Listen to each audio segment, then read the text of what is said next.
Hey guys, welcome back to another flashlight review, and Wurkkos have just released their new clip light. This is the HD03, and honestly, I wasn't so excited about this when I first heard about it, maybe because I'm just more into tube or flat style flashlights, but over the past week, I've found myself using this quite a lot, just bringing it along with me for trips, clipping it onto my bag strap, even onto my collar as well, and it's surprisingly simple, very convenient little flashlight if you don't want to lug around something larger. And so you can see here there's basically a dual beam and there's a switch on the side. So at the moment it's on the spot beam, and you just press this button here to activate the spot beam. Maybe I'll just put on moonlight so you can see that center bit illuminated, and if you hit it, go into the other mode there, you can see that's the flood beam around the edges. You've also got a surprise RGB mode, and you can press and hold, go to different colors. There's also like other kind of RGB flashy modes and things like that in there, which I'll go through in more detail. You got a really sturdy kind of clip here on the back. So Wurkkos do include a bunch of different accessories in the box, and you can pause the video if you want to check out the specifications of the light here as well. And basically you've got a USB-C charging cable, which is pretty standard, and you've also got this lanyard, chunky sort of lanyard, and you also get an instruction manual. And I thought I would line up my Wurkkos HD03 with a few other flashlights that I own, and you can see here it's roughly the same dimensions of the Rovivon E8. It is definitely thicker though. Wubin G5 over here and the X0. And this is a standard sort of AA flashlight, the Pokelit AA. So it is pretty small, definitely one of the smallest flashlights that I own. Okay, so here's a little close-up of the Wurkkos HD03. And it's got a really compact, surprisingly elegant design. And the machining looks and feels high quality. There's no rough spots or, just unfinished edges. Especially at this price point, I think this has been constructed quite well. The clip does require a firm press in order to open, which is a good thing. It means it's going to attach fairly firmly. And you've got a couple of metal switches here to the side. The anodizing is pretty smooth. It's kind of like a glossy green color on this particular model. It does feel a bit slippery. It's good that the switches are also made of metal, and this one also functions as a battery indicator too. The switches are pretty intuitive. Just go between flood and throw by flicking that switch and an on button here. So I didn't even have to read the manual. Got a circular bezel here and a frosted / textured TIR lens. So there's multiple TIR lenses in there. You've got this central spot LED there surrounded by a ring of high-CRI LEDs and also some RGB LEDs. Okay, so I want to go through the UI, just show you how the light is operated. So at the moment, I'll pop it onto the flood beam here, just that bottom little indicator, and then all you have to do is just press this switch here on the side. It always starts in the lowest mode. Press and hold to go all the way up to turbo. So basically low, medium, high, turbo. Once you're at the top, if you double press, nothing happens. It just blinks once. But say you're in, high or something like that there. When you turn off, you turn it back on, it's always going to start on low. Press and hold to go into a moonlight mode.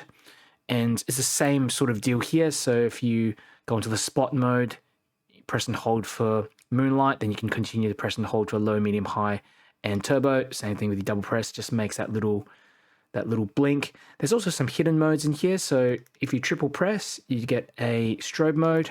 Then if you double press from there, you've got an SOS mode, and another double press will give you a beacon mode. And it's interesting that, depending on what setting you're on, if you're on flood, the strobe and those modes will only affect the flood LEDs, and same goes with the spot mode. There is also a lock. So if you triple press from off, you see here, you get a lock, triple press to unlock. And once the light is off, you can access this really cool RGB mode. So you just double press, and at the moment I'm in this or the last RGB light that I left on, which was blue. So you press and hold, okay, and it just basically cycles through all the different colors. For some reason on camera it's just like looking really blown out if I hold it directly onto the camera. Now if you double press, there's a few other modes in here. This is like a blinky sort of mode, okay. Depending on what color you left it on, it will just blink that color. And this is like a blue and red flashy mode for emergencies, attracting attention. What's this one here? It's like kind of fades in between, transitions between all the different colors. And you can see here some of these interesting kind of effects that are programmed in there. Like it glows in and out. It's a few different colors. The cycles between the colors. This could be useful for some of you. I think it's just more of like a novelty kind of thing, but that does look pretty cool, I have to say. I think personally I'll just be using the solid colors. All right, so I ran a bunch of ceiling bounce tests with the Wurkkos HD02. I'll leave them up here on the screen now, but you can see with the turbo spot and the turbo flood mode, you get about a minute of runtime before they step down to roughly 40%. And you can see here on the high mode, you get a step down around the 3-minute mark, and on flood it steps down to around 70%. And on the spot mode steps down to just over 60% output. Here are some tests that I ran with my Olight Master Pro, and you can see the throw figures highlighted in green. And with the turbo mode on spot, you can see it got over 105 meters, pretty decent for a little flashlight like this. On the flood mode, 42 meters, and you can see it's all high CRI on flood. It's definitely more neutral, so about 5,000 K, whereas on spot mode, you're kind of sitting between 64 to 71 CRI, and pretty cool in terms of CCT, between 5,800 to 6,100. So a few considerations if you're thinking about getting the Wurkkos HD03. The first one is that there's no replaceable battery in this thing, and I'm not actually sure what the capacity of this battery is. I couldn't find the specifications in the instruction manual or on the box. If anyone knows what it is, just comment below. The second consideration is that the RGB ramping mode is a little bit too quick for my liking. So at the moment it's on like a pink sort of color. If I press down, it actually cycles between these colors slightly too fast. So say if I want to get it onto the red color, I've got to time it so that it, to stop, right where I want to.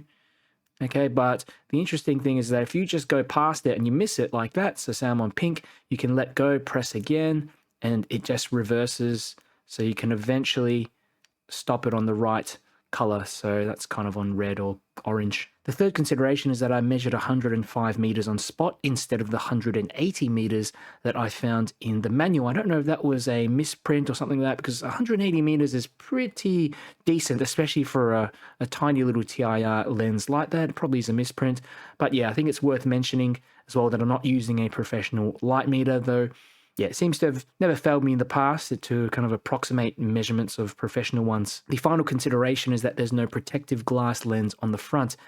And yeah, it's not a huge deal given that you've got this frosted textured TIR lens in there, but it just adds that extra layer of protection. Overall, I think the Wurkkos HD03 is a useful little light. It's packed full of features, and you get a long range beam, a short range flood beam, and I really like that customizable RGB mode as well, especially for those warmer colors. I use those at nighttime. What more could you really want on a clip light? And you know what? It's probably a lot cheaper than an Olight Oclip. I think the HS03 will definitely be living permanently in my backpack. If you're interested in getting the Wurkkos HD03, I'll leave a link down in the video description. If you enjoyed this video and you found it helpful, do me a favor and click the like button, share it with a friend who might be interested. This helps me get my channel out to more people. And if you want to see more flashlight reviews and keep up to date with the latest flashlight news, make sure you subscribe. Wurkkos HD03, and I'll just ramp this up to the turbo mode. Let's say low, medium, low, medium, high, turbo. Alright, and once you're up to the turbo, you can actually flick that switch to go in between the spot and flood. like that. And if you're in any other mode, you can do the same thing, which is like pretty handy, kind of fun as well. Just got the flood by itself, and then the spot. I'll show you the different modes: low, medium, high, turbo. Decent range. It's tinting the trees at the back, but when you don't need it, you can just drop it down, go for a little walk.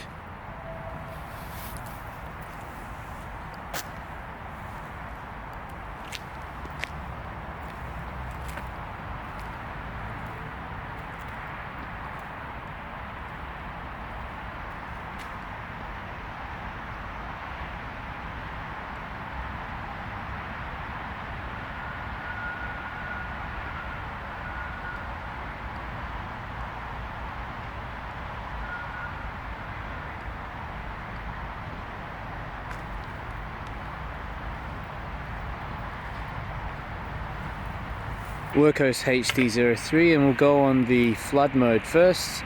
So that's low, medium, high, turbo.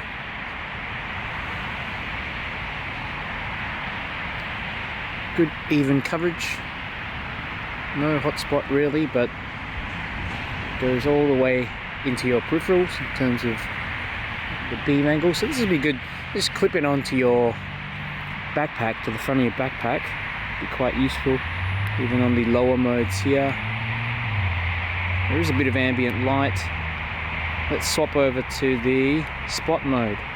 Low, medium, high, turbo. Okay, that's fairly decent. You can see all the way into the center of the field. The trees all the way out the back are being tinted slightly. It's difficult to tell here on camera, but